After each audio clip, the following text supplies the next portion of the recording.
U.S. President Donald Trump starts the new year knee-deep in daunting foreign policy challenges. At the same time, he'll have to deal with a likely impeachment trial in the Senate and the demands of a re-election campaign. American troops are still engaged in America's longest war in Afghanistan. North Korea hasn't given up its nuclear weapons. Add to that simmering tensions with Iran, fallout from Trump's decision to pull troops from Syria, ongoing unease with Russia and Turkey, and erratic ties with European and other longtime Western allies. Trump is not popular overseas, and being an impeached president who must simultaneously run for re-election could reduce the time, focus and political clout needed to resolve complex global issues like North Korea's nuclear provocations. Some foreign powers could decide to just hold off on finalizing any deals until they know whether Trump will be re-elected. Trump himself has acknowledged the challenge in his deck. 36 tweet, story continues below advertisement, read more. Trump retweeted a post that named the alleged whistleblower, despite all of the great success that our country has had over the last 3 years. It makes it much more difficult to deal with foreign leaders, and others, when I am having to constantly defend myself against the do-nothing Democrats. Bad for USA. At the same time, there is widespread expectation that Trump never will be convicted by the Republican-controlled Senate, so 2020 could well bring more of the same from the president on foreign policy, said Ronald Newman, president of the American Academy of Diplomacy. America still has an awful lot of power, said Newman, a three-time ambassador and former Deputy Assistant Secretary of State. With a year to go, the president can still make a lot of waves, impeachment or not. 214 Despite opposition from cabinet over Mexican cartel police, Trump forged ahead despite opposition from cabinet over Mexican cartel police. Trump forged ahead. For Trump, 2019 was a year of 2 steps forward, 1 step back _ sometimes vice versa _ on international challenges. Despite claiming that, I know deals, I think, better than anybody knows deals, he's still trying to close a bunch. Trump scored high marks for the U.S. military raid in Syria that killed the leader of the Islamic State, but U.S. military leaders worry about a resurgence. He is credited with coaxing NATO allies to commit to spend billions more on defense, but along the way has strained important relationships. Story continues below advertisement. His agreement on a Phase 1 trade deal with China has reduced tensions in their ongoing trade war. But the deal largely puts off for later complex issues surrounding U.S. assertions that China is cheating to gain supremacy on technology and China's accusation that Washington is trying to restrain Beijing's ascent as a world power. A deeper look at the state of play on 3 top foreign policy challenges on Trump's desk as 2020 begins. U.S.-North Korea nuclear talks lose traction. The U.S. is watching North Korea closely for signs of a possible missile launch or nuclear test. Pyongyang had threatened a spring at Christmas surprise if the U.S. failed to meet Kim Jong-un's year-end deadline for concessions to revive stalled nuclear talks. Trump speculated maybe he'd get a beautiful vase instead. Any test flight of an intercontinental ballistic missile or substantial nuclear test would further derail the diplomatic negotiations Trump opened with Kim in 2018. Read more. Commentary: How Putin, Xi and Trump shook up the world this past decade. Washington didn't accept Kim's end-of-year ultimatum, but Stephen Biegun, the top U.S. envoy to North Korea, said the window for talks with the U.S. remains open. We are fully aware of the strong potential for North Korea to conduct a major provocation in the days ahead. Biegun, the new Deputy Secretary of State, said recently. To say the least, such an action will be most unhelpful in achieving lasting peace on the Korean peninsula. Story continues below advertisement. In recent months, North Korea has conducted a slew of short-range missile launches and other weapons tests.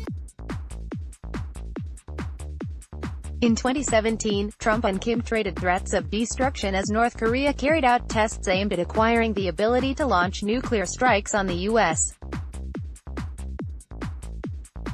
mainland.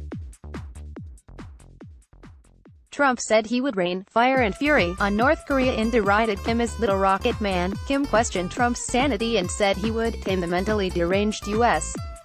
dotard with fire. Then the two made up and met 3 times, in Singapore in 2018, in Vietnam last February and again in June when Trump became the first U.S.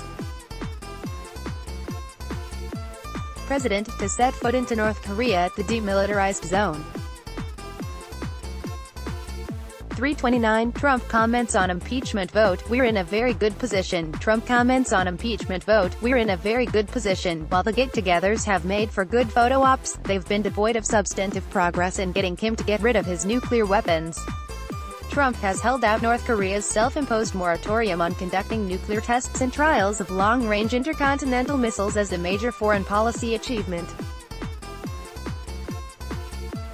"Deal will happen," he tweeted. Trump's former national security advisor doesn't think so. "The North Koreans are very happy to declare that they're going to give up their nuclear weapons program, particularly when it's in exchange for tangible economic benefits, but they never get around to doing it," John Bolton told National Public Radio. Story continues below. Advertisement. U.S.-Iran tension escalating. Tensions with Iran have been rising ever since Trump last year withdrew the U.S. from the 2015 nuclear deal that Tehran had signed with the U.S. and 5 other nations. Trump said the deal was one-sided and gave Iran sanctions relief for rolling back, but not permanently dismantling, its nuclear program. After pulling out of the deal, Trump began a maximum pressure campaign, reinstating sanctions and adding more that have crippled Iran's economy. His aim is to force Iran to renegotiate a deal more favorable to the U.S. and other nations that are still in the agreement. In response, Iran has continued its efforts to destabilize the region, attacking targets in Saudi Arabia, interrupting commercial shipping through the critical Strait of Hormuz, shooting down an unmanned U.S. aircraft and financing militant proxy groups. Since May, nearly 14,000 U.S. military personnel have deployed to the region to deter Iran.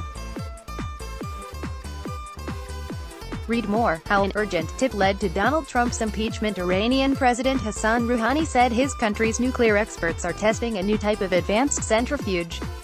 Iran recently started exceeding the stockpiles of uranium and heavy water allowed by the nuclear deal and is enriching uranium at a purity level beyond what is permitted.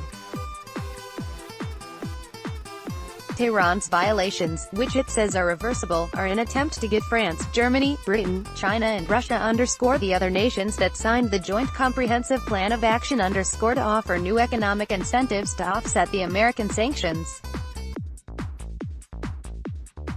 Story continues below. Advertisement. The White House says its pressure campaign is working. The Iranian economy is collapsing, inflation is high, and crushing U.S. sanctions blocking Iran from selling its crude oil abroad have helped fuel nationwide protests. Earlier this month, there was a rare diplomatic breakthrough when a Chinese-American Princeton scholar, Xiaoyi Wang, who has held in Iran for 3 years, was freed in exchange for a detained Iranian scientist in the U.S. 129 U.S. South Korean soldiers on the ready as North Korea's Christmas gift looms. U.S. South Korean soldiers on the ready as North Korea's Christmas gift looms. Trump said the prisoner exchange could be a precursor as to what can be done. Iran says other prisoner swaps can be arranged, but there will be no other negotiations between Tehran and the Trump administration. Afghanistan. It's no secret that Trump wants U.S. engagement in Afghanistan to end, but critics have expressed concern about giving too many concessions to the Taliban or if they will honor any agreement that could end the fighting.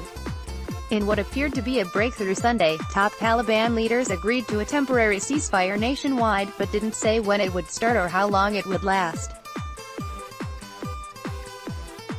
A ceasefire, however, could provide an opening for a Taliban peace agreement with the United States that would let Trump bring U.S.